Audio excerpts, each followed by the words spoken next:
ये SIR क्या करेगा पता नहीं, लेकिन एक चीज किया, देश के लोगों को बेइज्जत करके रखा।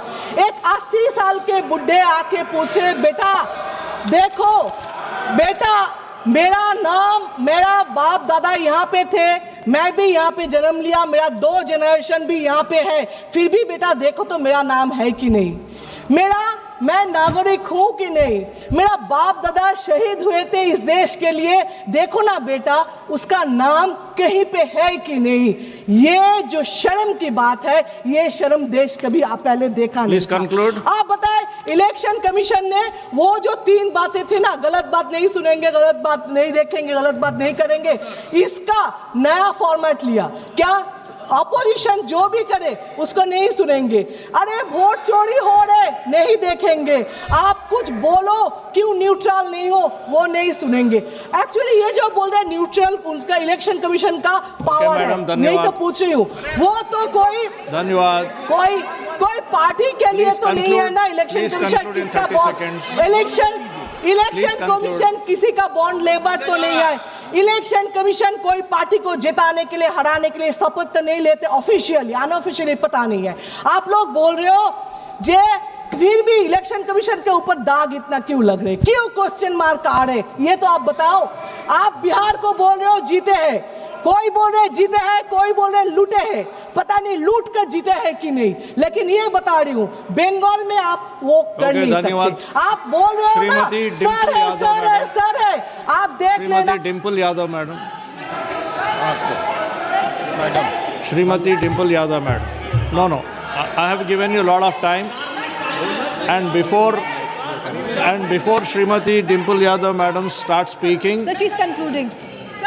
No madam, please. Sir. No, one second, please, please listen to me. Shrimati Shatabdi Rai madam, please listen to me. No, please listen to me first. No, I have given you enough of chance to conclude. Please listen to me.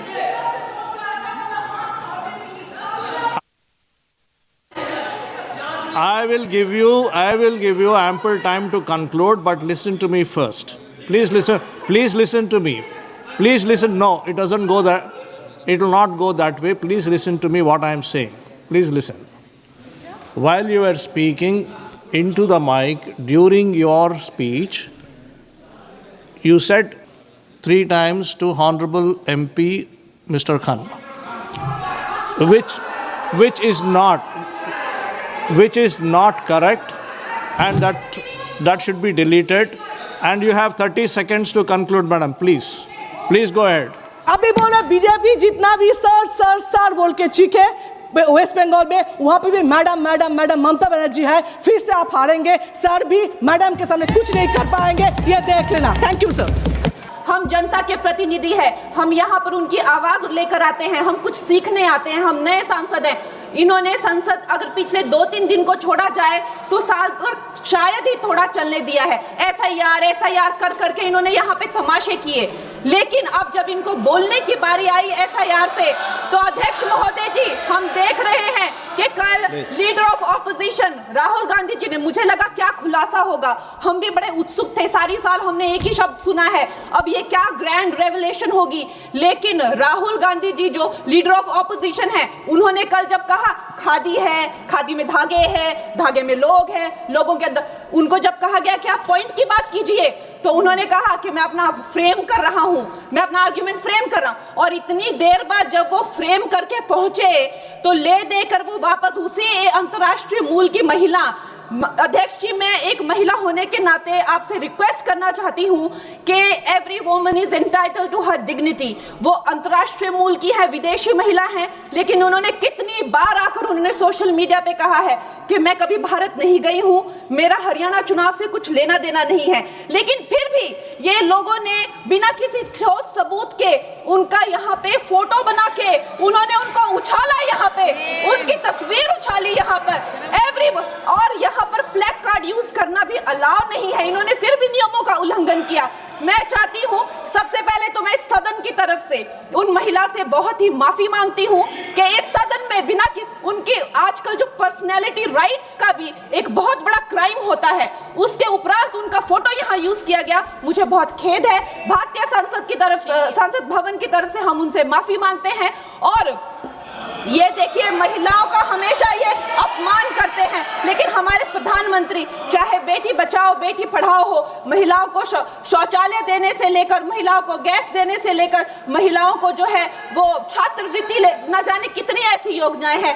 Congress वालों, शायद तुम लोग ये समझ नहीं पा रहे हो, ईवीएम्स हैक नहीं करते हैं प्रधानमंत्री लोगों के दिलों को हैक करते हैं। और ये लोग दुहाई देते हैं कि वो जो पुराने जमाने के दकियानूसी, वो जो चिट कागज पे लिखकर जो मतदान होता था वो सबसे अच्छा था। ये लोग भूल गए वो दिन, आप लोग भूल गए वो दिन। इंदिरा गांधी वर्सेस राज नारायण का केस, उसको जो है इतिहास में the case that shook the nation के नाम से जाना जाता है। उस पर मैंने एक फिल्म भी बनाई हुई है। वोट चोरी और वोटों की धांधली के लिए एक प्रधानमंत्री पे एक साधारण से नेता ने केस किया था और उस धांधली में वो पकड़ी गई थी। हर उनका जो आरोप है उसमें सच सिद्ध किया गया था और रातों रात उनको कुर्सी छोड़ने के लिए कहा गया था और रातों रात जो है उनको ये आदेश दिया गया था कि आगे इतने सालों तक आप कभी जो है वो चुनाव लड़ नहीं सकते। ये धांधलियां इन्होंने करी हुई हैं और ये जो है उस टाइम के बैलेट बॉक्सों को उठाकर ले जाते थे ये लोग और आज कहते हैं कि इनको ईवीएम्स जो है वो हैक हो जाते हैं। अध्यक्ष महोदय जी, मैं इनको याद दिलाना चाहती हूँ, प्रियंका गांधी जी कहती हैं कि छोड़ो पुरानी बातें, हम पुरानी बातें नहीं करेंगे, हम पुराने लोगों के बारे में नहीं बोलेंगे। तो मैं ये जानना चाहती हूँ कि आपकी जो माता जी हैं वो तो आपकी अध्यक्ष है और इस वक्त की वो अध्यक्ष है। उनकी जो है, आप देखिए, जब उनकी नागरिकता नहीं थी, जब उनके पास 1983 में नागरिकता आई, उसके कितने साल पहले से वो वोट देती आ रही हैं। तो ये जो इनका जो परिवार है, एंटाइटलमेंट से जो ग्रस्त ये इनका परिवार है, ये प्रियंका गांधी जी को भी याद रखना चाहिए। चाहे आपका भूतकाल हो, चाहे आपका वर्तमान हो, आप सब लोग, चाहे ईवीएम हो या चाहे कागज पे लिखा हो, जब आप लोगों के चरित्र में जो है किसी तरह की मर्यादा नहीं है, आप लोगों ने कभी भी इस देश का, यहाँ की कानून व्यवस्था का, संविधान का कभी आप लोगों ने सम्मान नहीं किया हुआ है। और अध्यक्ष महोदय जी, बिहार में जैसे ही एसआईआर लागू हुआ, हमारी सरकार ने जो है कम से कम 60 लाख से ज्यादा अवैध, अब ये जो सारे अमाननीय वोट कार्ड है, ये सिर्फ घुसपैठियों के नहीं है। कुछ ऐसे लोग हैं जो माइग्रेट हो गए हैं, कुछ ऐसे भी लोग हैं जो इस दुनिया में है ही नहीं। 60 लाख से ज्यादा। और अगर वो लोग जेन्युइन थे तो उन्होंने, किसी ने तो रिक्वेस्ट करनी चाहिए थी कि भाई मेरा वोटर आईडी कैंसिल हुआ है। उसके उपरांत जो है 21 नए वोटर आईडी जो है उन्होंने दिए हैं और इस तरह का एक माहौल बना बिहार में कि आज तक की सबसे ज्यादा वोटिंग जो है 67% वोटिंग हुई। नागरिकों में ये उत्साह जगा कि जो है इस तरह की जो क्लेंजिंग प्रोसेस है वो होना चाहिए।